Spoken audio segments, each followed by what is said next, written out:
সর্বাঙ্গে সর্বপ্রথম জানাইব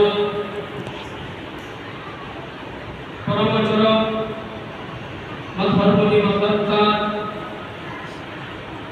প্রিয় মুর্শিদ কিবলা ও বাবা পাক চরণে হাজার হাজার তাজিম উপস্থিত মঞ্চের আমন্ত্রিত ওলামায়ে কিরাম দূরবর্তী নিকটবর্তী ইসলাম নবী হিতাকাঙ্ক্ষী নবী প্রেমিক শ্রোতা মণ্ডলী আনাচে কানাচে এখানে সেখানে বসে থাকা খাওয়াতিনে উম্মতে মুসলিমা সকলকে রইল আমার প্রাণ ভরা সালাম। আসসালামু আলাইকুম ওয়া রাহমাতুল্লাহি তাআলা ওয়া বারাকাতুহু। আলহামদুলিল্লাহ, সমস্ত প্রশংসা তারিফ হামদ করুণাময় আল্লাহ পাকের জন্য যে আল্লাহ পাক আমাদের সকলকে আজকে পবিত্র আল্লাহর ঘর বাইতুল্লাহ শরীফ এবং পবিত্র মাহফিলে আসাদ আল্লাহ পাক তৌফিক ইনায়াত দান করেছেন।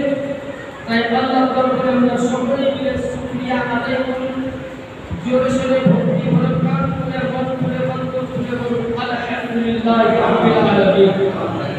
তারপরে পরে আকায়ে আল্লাহ মাদানী তাজদার নূরে নবী প্রেমের ছবি আমিনা আল্লাহ নূরুল্লাহ বেশহারা সাহারা আমিনা নয়নতারা মদিনা তুলারা ঝরনা আসমানে ঝরনা জমিনে ঝরনা কোরআনে ঝরনা তাওহীদে ঝরনা ইনজিলে ঝরনা জাবুরে যাকে আল্লাহ কোরআনে বলেন ইয়া আইয়ুহাল মুযাম্মিল, যার শানে আল্লাহ কোরআনে বলেন ইয়া আইয়ুহাল মুদাসসির, যার শানে আল্লাহ কোরআনে বলেন ওয়া মা আরসালনাকা ইল্লা রাহমাতাল লিল আলামিন, শাফায়াতুল মুজনাবিন, আনিসুল আরিফিন, রাহাতুল আশিকিন, জাদ্দিল হাসান ওয়াল হুসাইন, মামবাইল ইলমি ওয়াল হিকাম, নাইবে খুদা, নাইবে পরওয়ারদিগার, বেকসুর के कस, बेबसुर के बस, बेसहारा सहारा, आमिना नयनतारा, मदीना दुलारा, আব্দুল্লাহ বাগিচা, কুরাইশি বংশের, হাশমি বংশের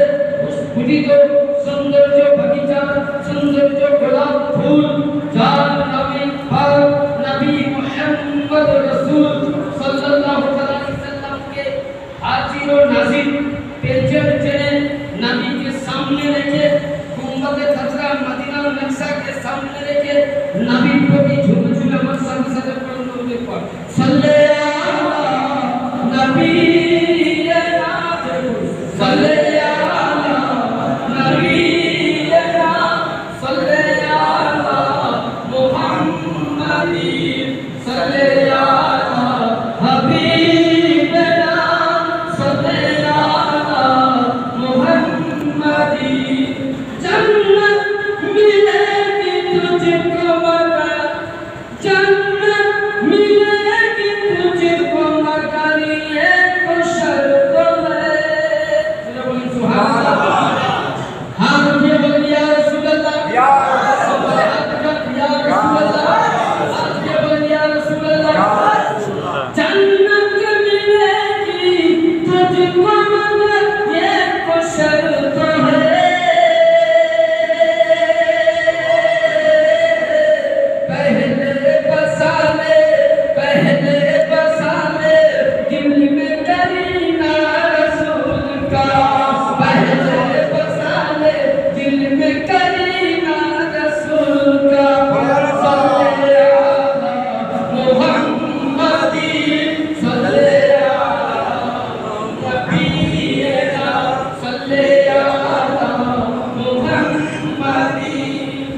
বলছে আল্লাহ তুমি দেখিয়ে দাও ও মদিনা কত সুন্দর শহর,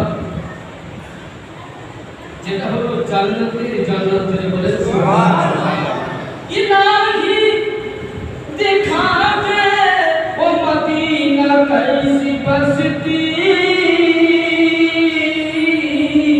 जहां पे मौला तेरे दिन रात रहमत बरसती, जहां पे मौला तेरे दिन रात रहमत बरसती। राधा जय हो। बात मगरिब होते खतबे कादिया दरबार पाक থেকে যে নিয়ম আছে সেই মোতাবেক শানে আহলে পাক সম্বন্ধে আমরা দাওয়াত পাক পড়া শুনেছি। বাদ ঈশা হইতে আপনাদের গ্রামের দুইজন যোগ্যতম আলেমের মধ্যে অনেক কিছুই শুনলেন। আর আমি আপনাদের কাছে কোনো নতুন বক্তাও নাই,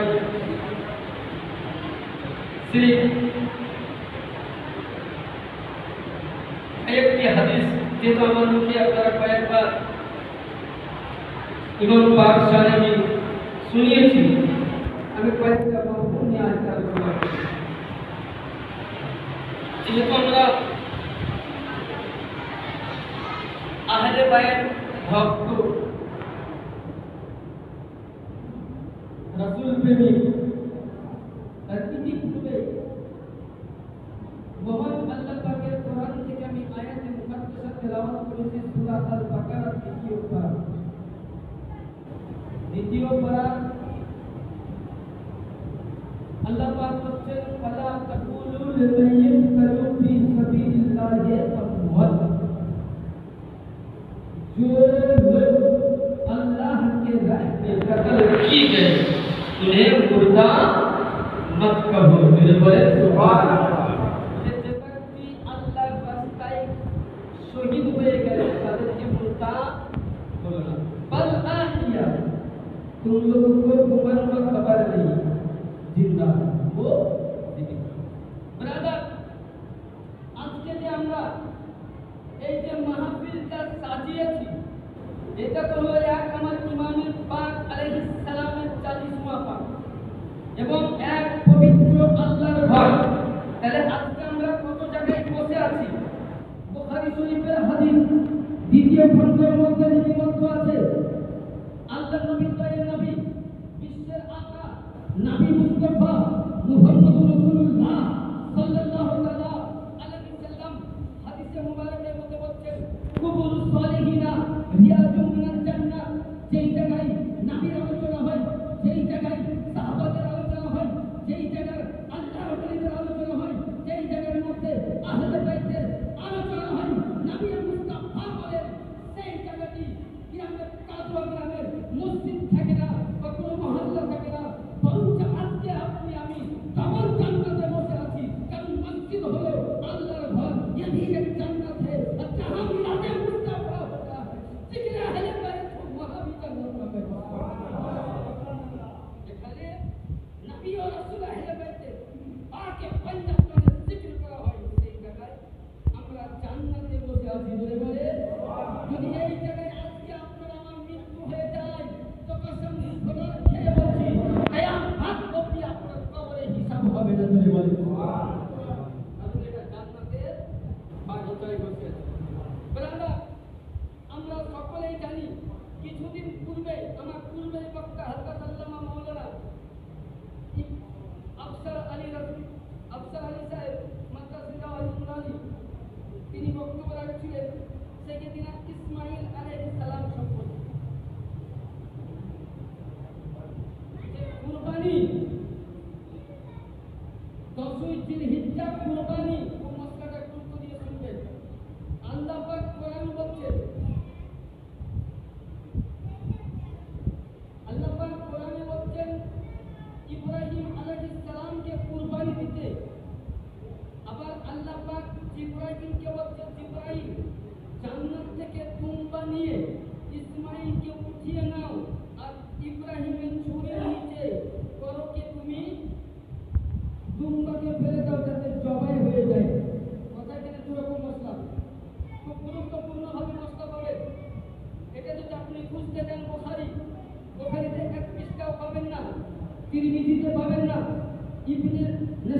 পাবেন না, মাজাতে পাবেন না, মুসলিমে পাবেন না। আপনি বলবেন যে মাওলানা সাহেব সহিহ সিত্তা হাদিস পেলাম না, যেহেতু বুখারীর জন্য আমার নবী মুস্তাফা চলে যাওয়ার 200 বছর পর ইমামে বুখারীর জন্ম হয়। ইমামে বুখারীর যখন 31 বছর হয়ে নবী যখন 231 বছর হয়ে গেল পর্দায় যাওয়া, তখন ইমামে বুখারী হাদিস লিখেছিল। এই হাদিস পেতে গেলে ইমামে তিবরানির হাদিস পড়ুন, ইমামে হাম্বলির হাদিস পড়ুন, ইমামে শাফিঈর হাদিস পড়ুন, ইমামে হাসান বিন মালিকের হাদিস পড়ুন। মাসলাক তো ভালো হয়ে যাবে। আজকে মাসলাক ব্রাদার আসুন, ইসমাঈল আলাইহিস সালামকে ইব্রাহিম আলাইহিস সালাম তিনার ছেলেকে যখন মিনা বাজারে কোরবানির ঘটনা জানেন, মিনা বাজারে নিয়ে যাচ্ছেন, তখন কোরআনে ভাষায় দিয়ে বলছেন ওয়ালা ইয়া বুনাইয়া তিফআল।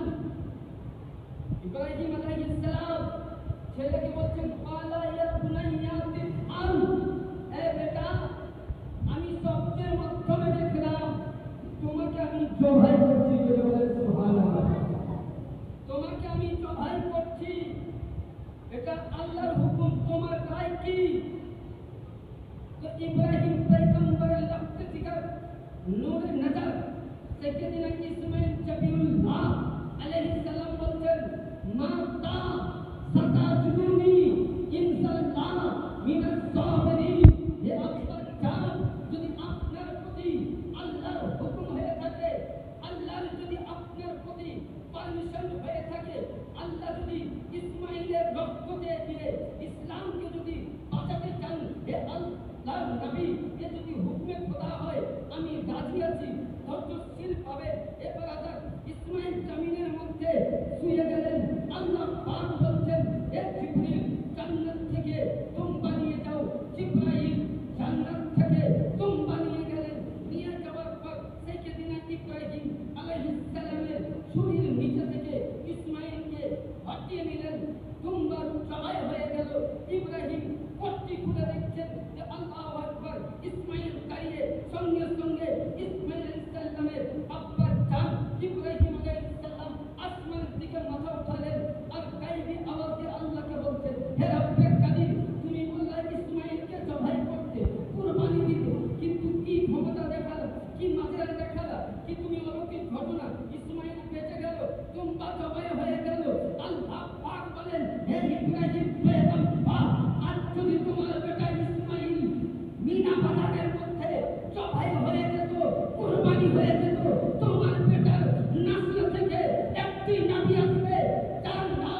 দ্বিতীয় পারা সূরা আল-বাকারা ইন্নাস সাফা ওয়াল মারওয়াতা মিন শাইরিল্লাহ ইন্নাস সাফা ওয়াল মারওয়াতা মিন শাইরিল্লাহ সাইয়্যিদা হযরতে হাজিরা রাদিয়াল্লাহু তাআলা আনহা যখন তিনাকে সাফা মারওয়া পাহাড়ের মধ্যে রেখে আসা হয় আল্লাহর হুকুমে হযরত ইসমাঈল আলাইহিস সালাম উনি পানির জন্য কান্না করেছিলেন। মায়ের স্তনে দুধ ছিল না, নিজের পানি শেষ। ইসমাঈল আলাইহিস সালামের পানির জন্য হাজিরা করলেন কি সাফা পাহাড়ে উঠলেন। দূর থেকে মারওয়া দেখছেন বালির ঢেউ, মনে হচ্ছে পানির ঢেউ হচ্ছে। উনি দৌড়তে শুরু করে দিলেন। আবার যখন মারওয়া গেলেন, মারওয়া পাহাড় থেকে দেখছেন সাফা ঢেউ পড়ছে, মনে হচ্ছে পানি হচ্ছে। আল্লাহ পাককে খুবই ভালো লেগেছে। কোরআন বলতেছে ইন্নাস সাফা ওয়াল মারওয়াতা মিন শাইরিল্লাহ ফামান হাজ্জাল বাইতি তাহিয়া ফালা জুনাহা আলাইহি তাতাওয়াফিয়া ইন্নাহু শাকিরুন আলিম। এ ব্রাদার, ইসমাঈল আলাইহিস সালামের আম্মি জান হযরত হাজিরা সাত চক্কর লাগালেন সাফা ওয়াল মারওয়া পাহাড়, কিন্তু দেখা গেল উনি সঙ্গে সঙ্গে যখন পানি পেলে না, পানির তালাশ নাই, পানির হদিশ নাই, পানির পাত্তা নাই, ওই সময় হযরতে হাজিরা রাদিয়াল্লাহু তাআলা নিজের সন্তানের কাছে আসলেন। তো দেখতেন কি যে সুবহানাল্লাহ, যে হযরতে ইসমাঈল আলাইহিস সালামের পায়ের নিচে থেকে এড়ি থেকে একটি পানির ফোয়ারা তৈরি হয়েছিল। ওই সময় হযরতে হাজিরা সিরিয়ানি ভাষা বলেছিলেন কি জম জম, এটা আরবি ভাষা নয়, উর্দু ভাষা নয়, ফার্সিও নয়, জম জম সিরিয়ানি ভাষা। সিরিয়ানি ভাষা বলেছিলেন ঠেহে যাও। হযরতে হাজিরা যেমনই বললেন পানি চারিদিকে ঠেবে গেল। তাহলে এখানে ইসমাঈল আলাইহিস সালাম মাসলা দেখুন, পায়ে এড়ি কাটলে তো ওই সময় পানির ফোয়ারা তৈরি হলো।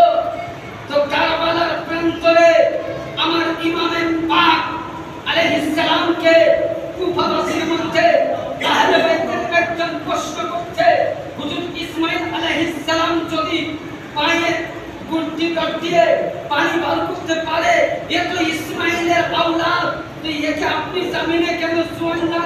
কখনো দেখছি দোলনার মধ্যে, কখনো দেখছি হুজুর সাকিনার কোলে, কখনো সাহেবানুর কোলে, কখনো চাইনাবের কোলে। ওই সময় বেরাদানি মিল্লাত ইসলামিয়া হাদিসের দাবি বলতেছে, আমার ইমামে পাক বলতেছে, যদি আমি আলী আফজালকে কারবালার জামিনের মধ্যে শুইয়ে দেই, ইসমাঈল পানির জন্য পা কাটিয়েছিল, হাজিরা সাত চক্কর মেরেছিল, আর আমার আলী আফজাল জামিনে শোয়া মাত্র, জামিনে যদি একটি পায়ে থাপ মেরে দেয়, তো সারা কারবালার প্রান্তরে ফোয়ারা শুকিয়ে যাবে, বিশ্বে পানিতে ছয়লা হয়ে যাবে। নাদার জবাব আমি হুসাইন। তাহলে এখানে মাসলা হল হয়ে গেল। 2 নম্বর আসুন, এবার কোরআনে পাক আর হযরত আলীকে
দ্বিতীয় তফসিল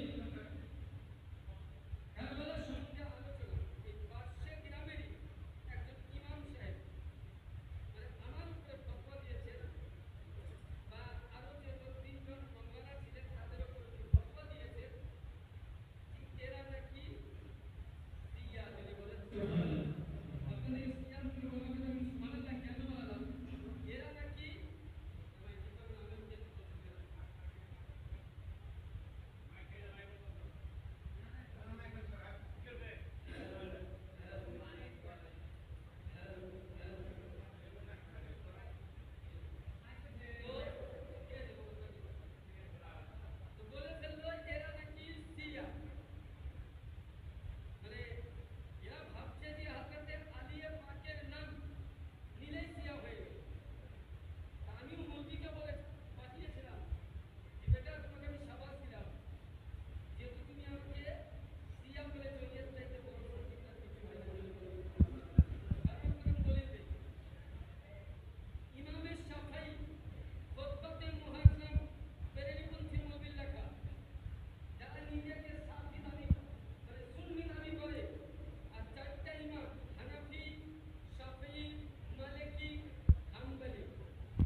পাকের মধ্যে আমি নয় আল্লাহর কোরআন বলছে আহলে বাইতের জীবনী আহলে বাইতের শানে এক জায়গা নয় নামাজ পড়তে কয় জায়গায় বলা হয়েছে অনেক মৌলবী সাহেব বলে 82 আমি মৌলবীদেরকে বলছি 82 জায়গায় দেখাবো 82 জায়গায় নামাজের জন্য বলা হয়নি মুসলিমের 33 জায়গায় নামাজের জন্য বলা হয়েছে আর আমার আহলে বাইতের জন্য কোরআনে এক জায়গা নয় দুই জায়গা নয় তিন জায়গা নয় চার জায়গা নয় পাঁচ জায়গা নয় 100 নয় 150 নয় 355 জায়গায় আহলে বাইতের শান বর্ণনা হবে সুবহানাল্লাহ কতবার বললাম 355 ভাগ আমার আহলে বাইতের শানে পাক কোরআনের মধ্যে বর্ণনা হয়েছে দুই নম্বর তাহলে আলীকে চিনতে গেলে দিয়া হতে হবে যেমন একটা শর্ত আপনাকে বলি কোরআন বিনা ওয়াজিতে ধরা যায় আওয়াজ করবে ধরা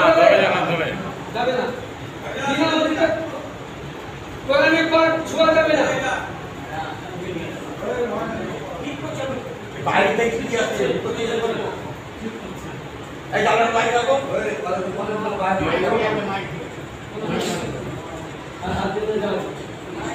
তো